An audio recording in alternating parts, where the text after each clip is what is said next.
పంచాయతీలకు 619.85 కోట్లు గ్రామ పంచాయతీలకైతే నిధులు వస్తూనే ఉన్నాయి. సెంట్రల్ గ్రాంట్స్ కానీ రాష్ట్ర ప్రభుత్వం నుంచి కానీ అన్ని రకాలుగా డబ్బులు వస్తున్నాయి. గ్రామ పరిపాలనలు అయితే గాడిన పడ్డాయి.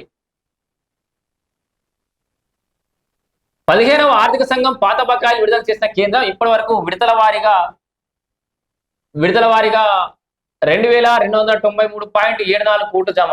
త్వరలో మిగతా 729.41 కోట్లు బకాయిలు వచ్చే ఛాన్స్. సో 15వ ఆర్థిక సంఘం నుంచి గ్రామ పంచాయతీలకు రావాల్సినటువంటి డబ్బులు అయితే వస్తూనే ఉన్నాయి. ఇప్పటికైతే ఈ దఫానైతే 619.85 కోట్ల రూపాయలు విడుదల చేసిరట. సో త్వరలో మిగతా 729.41 కోట్ల బకాయిలు కూడా వచ్చే ఛాన్స్ ఉంది. అయితే ఇక్కడ గ్రామ పంచాయతీల దగ్గర ఒక సమస్య ఏర్పడ్డది.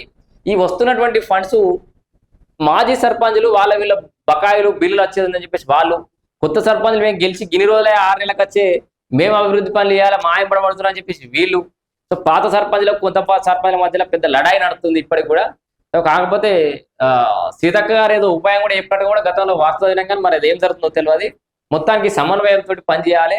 హైయెస్ట్ ప్రియారిటీ నేను గతంలో కూడా చెప్పిన, కొత్త సర్పంచ్లకు చెప్తున్నా, గ్రామంలో హైయెస్ట్ ప్రియారిటీ అంటే లేదా ఎమర్జెన్సీ ఎసెన్షియల్ ఏదైతే ఉందో, అత్యవసరం ఏదైతే ఉందో ఆ పనులు చేయరు ఫస్ట్.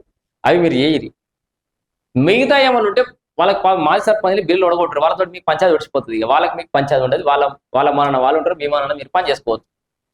స్ట్రీట్ లైట్లు లేవు మొత్తమే, లేకపోతే మోరిల్ సాఫ్ లేవు, సిబ్బందికి జీతాలు ఇచ్చేది ఉంది, పెండింగ్ ఉన్నాయి, గవ్వియాలి. ఇట్లాంటివి ఏమైనా ఉంటే పూర్తి చేసుకొని, చిన్న చిన్న వాటర్ నీటి సదుపాయాలు అవి ఏమైనా ఉంటే చూసుకొని, ఇక పెద్దగా శాశ్వత నిర్మాణాలు ఏమైనా చేపట్టేది ఉంది అన్నప్పుడు అవి కొంచెం బిల్ చేసుకొని నెక్స్ట్ టైం బిల్ వేసినప్పుడు మీరు అవి చేయొచ్చు. ఇంకా 3-4 ఏళ్ళు మీరు అధికారులు ఉంటారు కాబట్టి, వాళ్ళ అధికారం అయిపోయింది కాబట్టి వాళ్ళు ఎన్ని రోజులకి ఇప్పటికే ముత్తులకు సాలరు వాళ్ళకి ఈరి.